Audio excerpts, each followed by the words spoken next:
All right, so in this video, we're going to be looking at creating an API connection between your CRM and whatever other tool you plan on using in the future. The main goal here is to show you guys how to create the access and refresh token in order to be able to push data to the CRM. So to do so, the first thing we're going to do is open api-console.zoho.com, which is where we will start. But it will also be a good idea to have the API documentation page, which is where we would find things like the scope and all the other codes that we need to get this started. It has a lot of documentation, so I definitely recommend going over it. But to get started, we're going to go ahead and click on Get Started. Select the self client. Here it will ask you for the scope. So this is where the API documentation becomes useful, because if we go in here under REST API and insert record, which is where I am right now, this will show me, for example, the scope that we can use to get this started here. So I'll go ahead and fill that out. Now, time duration is important because based on the time that you select, you only have so much time to create your access token. So I would say select the longest amount of time. This will give you more time to get it done. So get it done. Here I'm going to click create. This will show me my CRM account, which is where I can decide if I want to do the production or sandbox environment. Be sure to copy this code because you will need it. Now, once this is copied, let's get started in Postman. Or if you're using something else like Insomnia, you can do that too. So all we're doing here is creating the post request that will allow us to have the access token. So in your header, you're going to create the content type. I have a lot of them already pre-created because I've been playing with this a lot. So in here, and ignore what I'm doing right now, I just don't want to lose that value for the previous code. So what we're going to do is content type. This is also located within the API documentation, by the way, but to make life easier, I'm just going to copy and paste that here.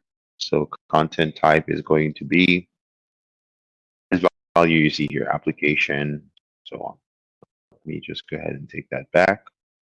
So here you're going to go to the body, you select the form that we just created, and you're going to need a couple of things. So first thing I'm going to put in here is the code, which is the code we just generated. So put that in there. And we'll need to put the grant type. So it's all underscore and lowercase. So grant type, for that, we're going to say it's authorization code. And from there, we need the client ID. So client underscore ID. We need the client secret, same thing, all lowercase, client underscore secret. And the values will be located here actually. So once we have the first code copied, here I can put the client ID.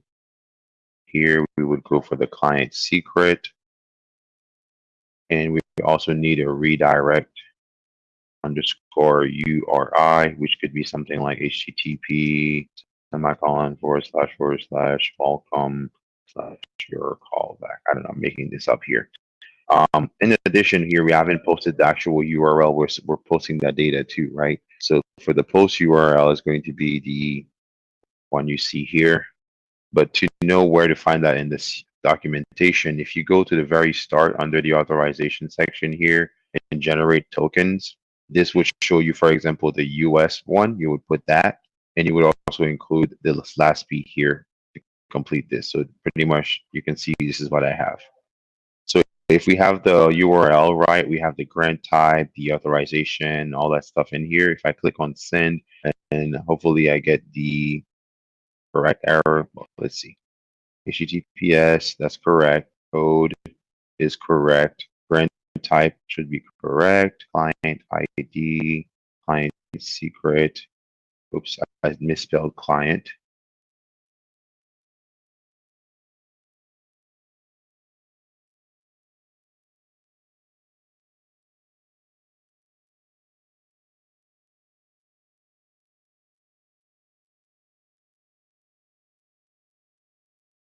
Let me just make sure everything is spelled correctly here. So grant type, client ID.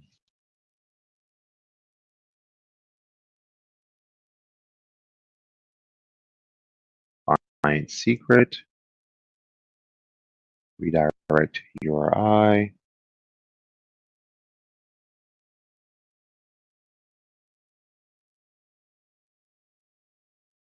And again, the header content type, that's correct. This is a post request.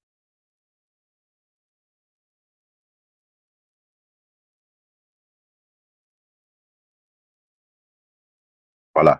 So this creates the access token that you need to create the next post, which will give you the refresh token. So the next step here is to create another post. And notice we're going to copy a lot of the same information. So the URL, same thing. So again, make sure it's a post request. For the header, same thing. We're going to do the content type, which should come up when you start typing it. I mean, application type, the value is this, the content type, the value for that is going to be the same as last one. So notice this is application. The body, we're going to select this again. And now there's going to be a slightly different thing here. So first thing we want is the refresh token that we just created. So refresh underscore token. You go to the previous post that you did, select that refresh token right here.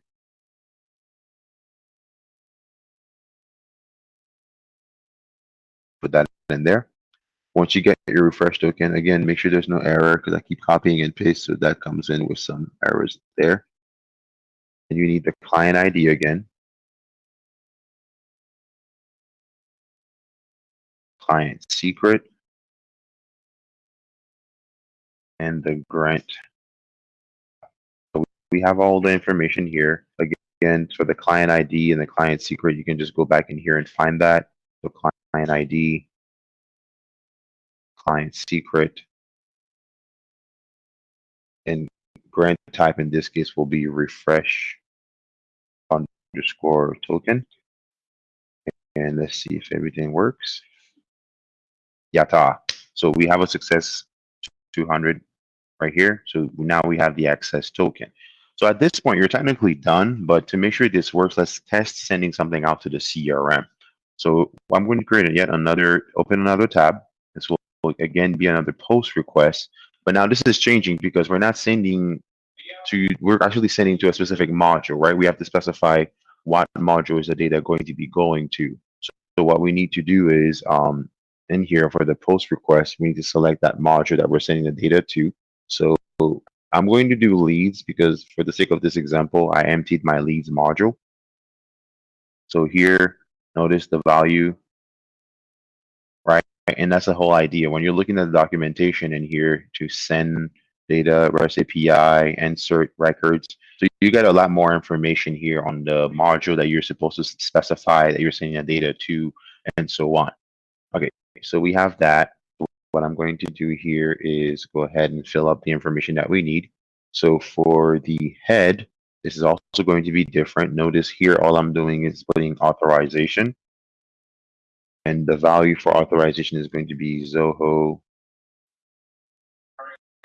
dash OAuth token.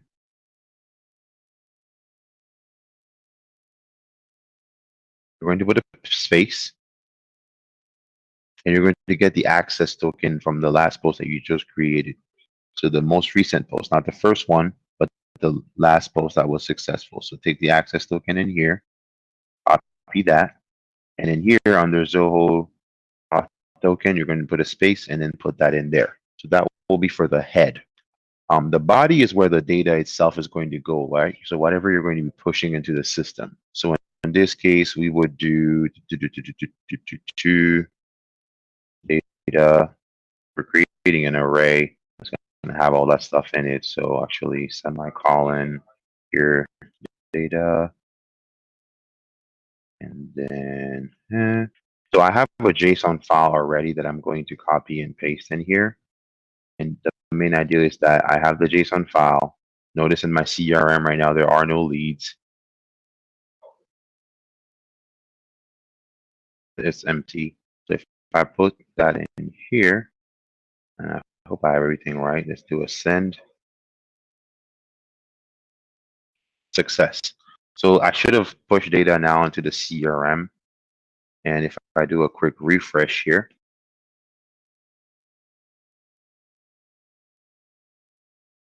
data has been uploaded. So this is the first video. Next one, we'll be working on how we can automate this process a little better.